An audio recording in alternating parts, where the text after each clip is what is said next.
You're watching NDTV Hindu.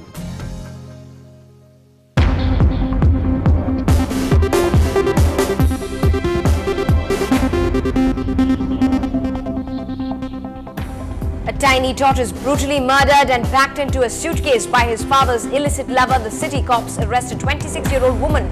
The fake mark sheet scam gets bigger by the day. More complaints overflow the crime branch after the recent counselling.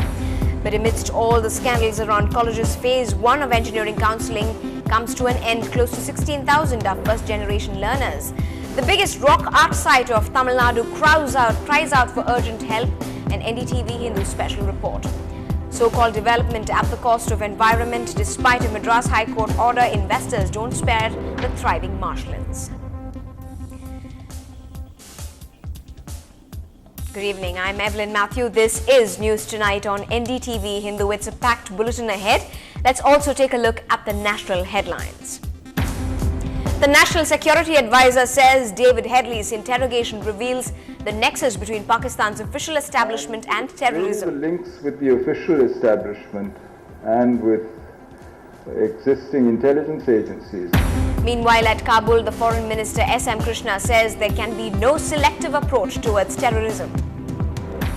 5 days after Chandrababu Naidu went to prison, the Maharashtra government withdraws cases against the TDP chief. Bihar Assembly turns into a wrestling ring. Politicians debate issues with their furniture and fists. Another Indian faces attacks down under. He is battling for his life in a hospital in Melbourne. And the Lankan boys pile up a massive 520 runs on day 3 at Galle. Can Sehwag finish off a century and save the Indians? On to our top story. Aditya was all of 3 years. This little child of an IT employee went missing on Saturday from Chennai. The parents based at Virugambakam in Chennai get a call from the police saying the boy is found. But to the shock of the parents, this boy was found dead and packed away in a suitcase lying at a bus depot in Nagapattinam. The boy's head was wrapped in a polythene cover and his neck was strangulated. But the story unfolding now has been more shocking. A 26-year-old woman was arrested for this murder. The police theory now suggests that it was all in the name of love. An illicit affair between the child's father and his 26-year-old lover girl turned everything sour, costing him his son's life. The father has been having an extramarital affair with the alleged murderer, but he refused to move in with her completely, saying he was married and settled and could not leave his child. And that provoked the lover, it seems, who chose to kill the innocent child. After thorough questioning, she is believed to have confessed to the crime. The woman will be produced before a city court and will be lodged at the Puril prison tomorrow. But in a double tragedy, the mother of the child is under shock and has been admitted to a hospital in the city. Our crime reporter Salim has been tracking this story closely and brought us up and close as to how this murder took place. The police say what made their case more difficult was this girl, this 26-year-old girl who had an illicit affair with the man. This girl acted out in drama. Initially, she murdered the boy, then she came to the church in Paris, and then she went back to her hostel, took the body, and she actually boarded a bus from Coimbatore bus terminal. She went all the way to Pondicherry and got down the bus, and she actually she put the suitcase in an other bus which actually departed to Nagapattinam. But she very clearly, very cleverly enacted a drama. She said to the police that she took the boy to a church which is located in Paris, and she fainted all of a sudden, and that is when the boy went missing. She then called the victim, the deceased father, and informed him to come to the Esplanade police station, and they both jointly lodged a complaint with the Esplanade police. Well, a very tragic story there, and a life coming to an end soon. Now, a house in Alwarpet belonging to a bus owner has been burgled. The residents have lost 250 sovereigns of gold and 6 lakh rupees in cash. And for more details on the story, our crime reporter Salim now joins us over the phone line for more. Salim, when did this really happen? What are your police sources telling you? Evelyn, the housebreaking incident took place during the wee hours today. And according to the Bharati Roadways bus owner, He says that he was not at his residence during the VS, and he came to know through his bus driver that his house was burgled. Some miscreants allegedly broke open the house, which was locked, and burgled, as you said, 6 lakh rupees in cash and 250 sovereigns in gold. And Bharati bus owner had lodged a complaint with the nearby police station. The police actually pressed into service sniffer dogs, and also fingerprints experts were pressed into service. They lifted fingerprints from the spots, and the police are on the lookout for the accused involved in the burglary. All right. Was there any other damage to property, or was that the only, was the gold and the cash the only thing that was robbed out of the house? As of now, the primary information available with us is that the miscreants had looted the house, and jewelry is worth 250 sovereigns of gold, and 6 lakh rupees in cash were missing. We are trying to establish contact with them to know the case in detail. All right. Thanks very much, Salim, for joining us with those details, and do keep a close watch on that as well.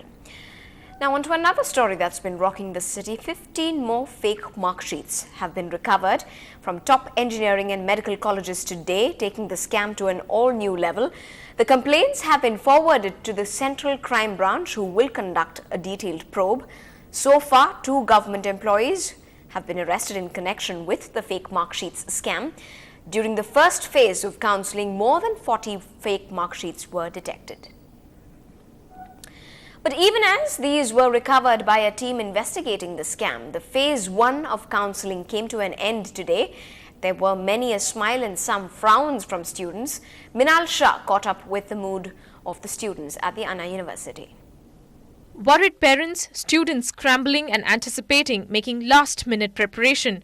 This was the scene on the last day of Phase 1 of counselling for engineering admissions. As of now, nearly 46,000 students were called in and seats were allocated to almost 35,000 candidates.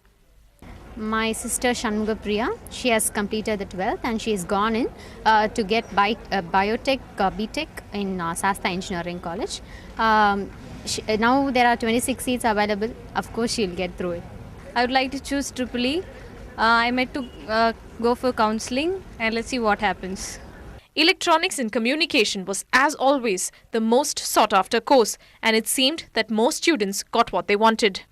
I'm satisfied with this. I got what the college I wanted.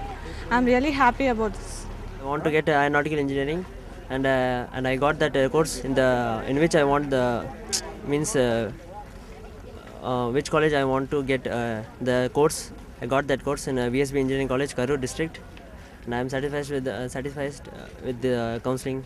The new entrants this year, the Tamil medium courses, had about 185 candidates choosing the civil and mechanical engineering streams. Because of this first generation, absentees are only 17%. So that shows most of the first generation candidates, because of free of cost, they want to do engineering courses at Anna University. Phase 2 of counselling begins on Wednesday, and it seems that another 40,000 students will step into their college life.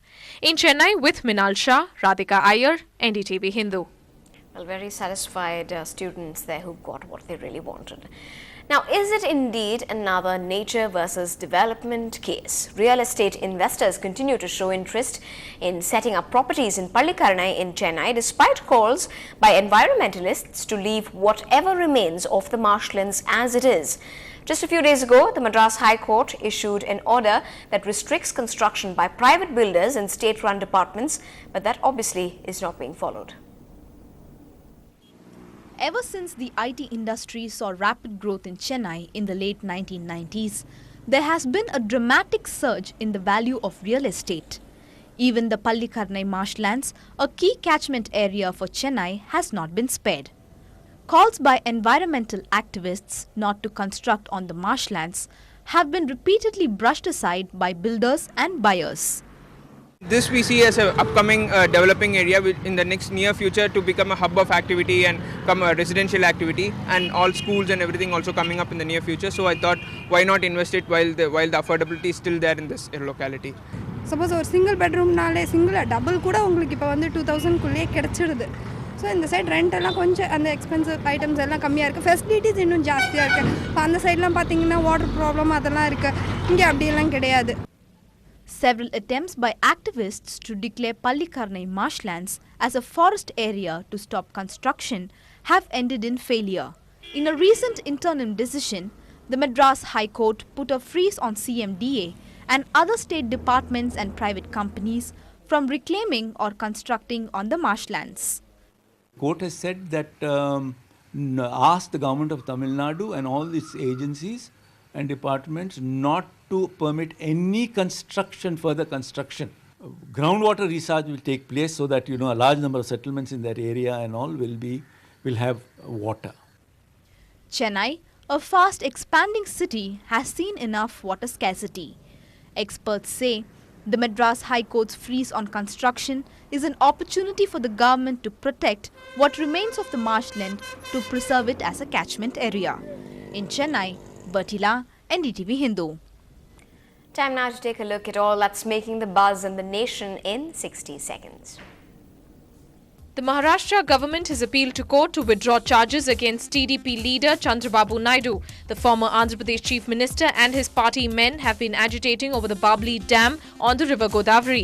They allege that the Maharashtra government is grabbing more than its fair share of water, adversely affecting Telangana farmers. The Bihar Assembly turned war zone today as opposition MLAs started hurling tables and even came to blows. A war of words between the BJP MLAs who raised slogans over price rise and RJG members who demanded a CBI probe against Nitish Kumar turned ugly, resulting in a chaotic scene.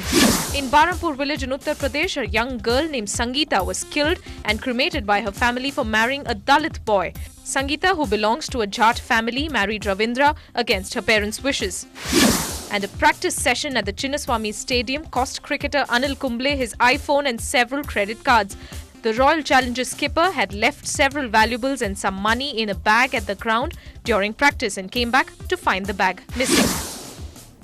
Well, still ahead on the bulletin, we bring you a special report on the biggest rock art site in the state that's been neglected for over 6 years. And the Waka Waka bug infects everyone, not sparing even the babies who's got their own step or two.